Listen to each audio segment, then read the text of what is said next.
This channel does not promote any violent, harmful, or illegal activities. All content provided by this channel is meant for an educational purpose only. শাস্ত্রের পর শিক্ষা ক্ষেত্রেও কিন্তু thread culture. Jogeshchandra কলেজে TMCP দৌরাত্মে অতিষ্ঠ অধ্যক্ষ।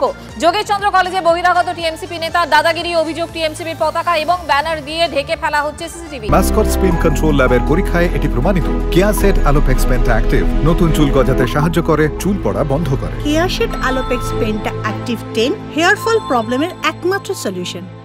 কলেজের একাধিক পড়ুয়ার বিরুদ্ধে র্যাগিং এর অভিযোগ ইউজিসিতে। র্যাগিং ইস্যুতে ইউজিসির চিঠি যোগেশচন্দ্র কলেজ কর্তৃপক্ষকে। কলেজে পুলিশি পাহারা চেয়ে লালবাজারে চিঠি অধ্যক্ষের। টিএমসিপির বিরুদ্ধে থ্রেড কালচারের অভিযোগে সরব এসএফআই। কলেজে আতঙ্কের পরিবেশ তৈরির অভিযোগ উড়িয়েছে তৃণমূল ছাত্র পরিষদ। ধরে প্রত্যেকের নামে যারা এগুলো করেছে এফআইআর করা হবে এবং আমি দেখতে চাই যে নবান্ন ব্যবস্থা নেয় কি নেয় না। যে কমপ্লেন ইউজিসির কাছে করা হয়েছে তাতে আরজিকর রেফারেন্স দেওয়া হয়েছে যে it may be RG Kar in future. রাত্রি 8টা পর্যন্ত কেউ থাকে না, অন্ধকার, ইউনিয়ন রুম খোলা থাকে, বহিরাগতদের অবাধ বিচরণ ক্ষেত্র। এখানে সিন্ডিকেটের মিটিং হয় ইউনিয়ন রুমে, তো that has to be stopped. কলেজেও থ্রেড কালচার কি বলছেন বিরোধীরা? আমরা কথা বলেছিলাম শুভেন্দু অধিকারীর সঙ্গে, আমরা কথা বলেছিলাম অধীর রঞ্জন চৌধুরী এবং সৃজন ভট্টাচার্যের বক্তব্য রইল ব্যাক টু ব্যাক। এটা নতুন কালচার নয়। তৃণমূলের এই অধঃপতন শুরু হয়েছিল 16-র পর থেকে।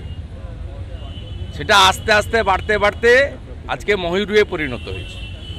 এটা নতুন কিচ্ছু নয় এবং একে ভোটে হারাতে হবে। ভোটে যদি হারাতে না পারেন এই কালচারই চলবে।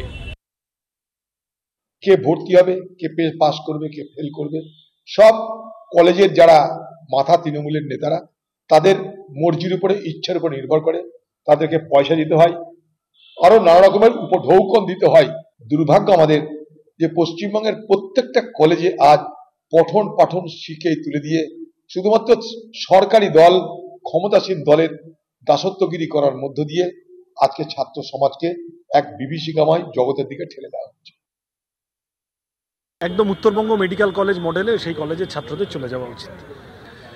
কলেজ বিশ্ববিদ্যালয়গুলোতে ছাত্র ভোট করাচ্ছে না তৃণমূল বহু বছর ধরে এই কারণে, যাতে এই ধরনের থ্রেড কালচারের ধারক বাহক নেতাদের মৌরসিপাট্টা বজায় থাকে এবং যাতে করে সাধারণ ছাত্রছাত্রীদের কথা বলার জায়গা আস্তে আস্তে কমে আসে।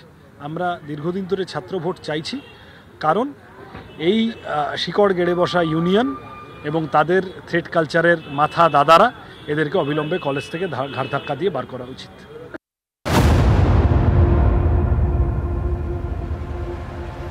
কল্যাণী জেএনএম মেডিকেল কলেজে থ্রেড কালচারের অভিযোগ। 40 জন ডাক্তারি পড়ুয়াকে 6 মাসের জন্য বহিষ্কারের সিদ্ধান্ত কলেজ কাউন্সিলের বৈঠকে।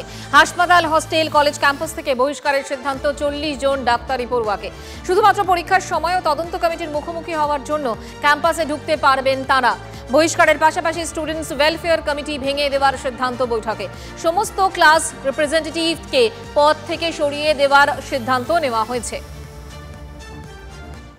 ইনিশিয়ালি অ্যান্টি র্যাগিং কমিটির মিটিং হয়েছে, যেটা সুপ্রিম কোর্টের নিয়ম মেনে একটা কমিটি থাকে, তার মিটিং হয়েছে।